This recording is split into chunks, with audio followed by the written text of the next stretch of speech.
Hey everyone, are your algorithms currently trapped in O of n squared? Hitting those frustrating time complexity limits just because of nested loops? Well, as an ex-Google interviewer and ICPC coach, I've sat across the table from countless candidates, and I can tell you right now, the difference between a painful rejection and a strong hire often boils down to one single thing: pattern recognition. Welcome to this explainer. My goal today isn't just to bore you with theory. We are going to actively train your brain so that whenever you look at a problem, you'll instantly recognize whether the two-pointers technique can shatter that brute force approach and get you straight to the optimal solution. Let's get into it. Okay, let's take a really quick look at our syllabus for today. We're covering the brute force trap, the core intuition, both the opposite and same direction patterns, the exact logic for pointer movement, and finally, how to avoid the most common mistakes. All right, section 1. The brute force trap. O of n squared time complexity. Look, we've all been there, right? A problem asks you to find a pair of elements or maybe a continuous range in an array. Your first instinct is probably to just write two nested loops and check every single combination. But let's do the math for a second. If you have an array with just 1,000,000 elements, an O of n squared time complexity means you're looking at over 1,000,000,000,000 operations. That snail's pace is literally never going to pass a FANG interview. But look at the two-pointers approach. Instead of checking every possible pair, you just maintain two indices that advance through the data. Each pointer moves at most n times and they never go backward. You're effectively replacing those clunky nested loops with a single elegant pass, and just like that, you've slashed your time complexity down to O of n. Moving on to section 2, the two-pointers intuition and our mental models. Before we even think about touching a line of code, I want you to visualize this. It's absolutely crucial to get the real-world intuition down first. Think of the two-pointer technique as reading a book with two fingers. One is tracking the start of a passage and the other is tracking the end. Or imagine you're trying to find the exact middle of a racetrack. How would you do it? Well, you could have two runners, one running exactly twice as fast as the other. By the time that faster runner finishes a full lap, guess what? The slower runner is sitting right exactly at the halfway point. Making this concept concrete and unforgettable is step 1. To really crush these interviews, you need a solid decision framework. So when you're in the hot seat, ask yourself these exact trigger questions. Is the array sorted? Can I eliminate impossible answers? Do I need a pair that hits a specific target sum? Or am I doing an in-place modification where I can't allocate any extra memory? If you find yourself answering yes to any of these, your brain should literally be screaming two pointers. Section 3, pattern opposite direction, focusing on inward movement. Okay, these right here are your instant recognition triggers. If you see an array that is already sorted, or if the problem hints that you should sort it first, and it involves finding pairs, your opposite direction instinct needs to fire instantly.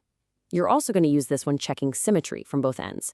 Think of verifying if a string is a palindrome by ignoring the punctuation. Or, those famous geometry problems, like finding the container with the most water, where your goal is to maximize the area between two vertical lines. So, how does this actually play out in practice?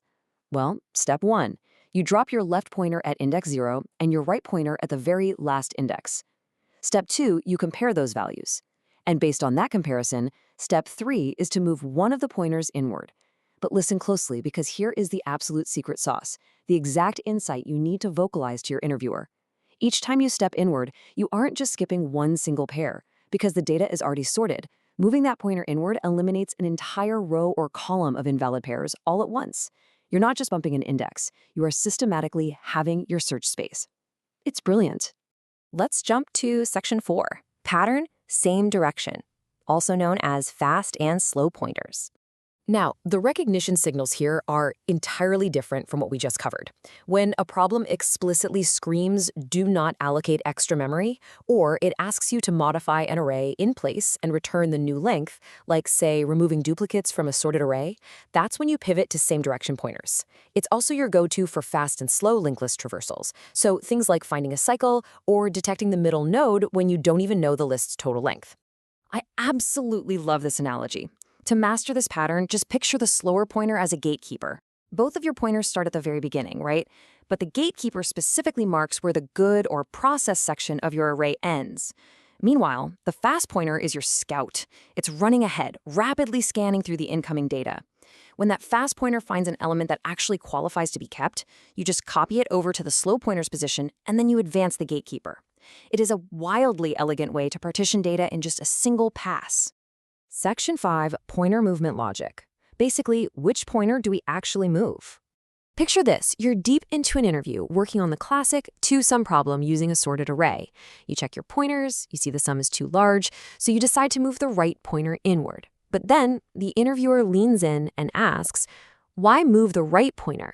Look, random pointer movement is a one-way ticket to failing the interview. You have to be able to explain the exact logic behind your moves. And here is where you nail it. It all comes down to irrefutable, rule-based logic derived straight from the fact that the array is sorted. Think about it. If the sum of your left and right values exceeds the target, then pairing your current right value with anything larger than the left is only going to produce an even bigger sum. All of those potential pairs are guaranteed to overshoot. So the only productive move is to shift the right pointer inward to test a smaller value. On the flip side, if the sum is too small, you obviously must move the left pointer forward to try a larger value. This definitive, rock-solid logic is exactly what your Google interviewer is desperately waiting to hear. Just take a look at the numbers here. Regardless of the variation you use, whether it's opposite, same direction, or fast-slow on a linked list, you are consistently hitting an optimal O of n time complexity and a flawless O of 1 space complexity. You're effectively taking a brute force disaster that would totally time out and replacing it with a highly optimized solution that requires literally zero extra memory. For sure, this is the ultimate strong hire signal. Finally, Section 6, Common Mistakes and Mastery, focusing on error prevention. Look, knowing the pattern isn't enough if you stumble on the implementation. Interviewers watch like hawks for these common traps. First up, moving the wrong pointer. Doing this completely breaks the invariant that lets you eliminate invalid pairs, so always double-check your logic. Second, watch out for infinite loops. This happens a lot in same direction or binary search hybrid problems where your bounds just don't update properly. Third, in problems like threesum, if you forget to skip duplicate values, you're going to end up with duplicate triplets in your output. You have to actively write code to step over those duplicates. And finally, honestly the most painful mistake to watch, trying to use opposite direction pointers when the array isn't actually sorted. Seriously, always verify your constraints first. So here is my final question for you. Now that your brain is trained to recognize these underlying patterns, how are you going to conquer your next technical interview? When you read a problem description and it says sorted array and asks for a pair, what instinct fires in your mind?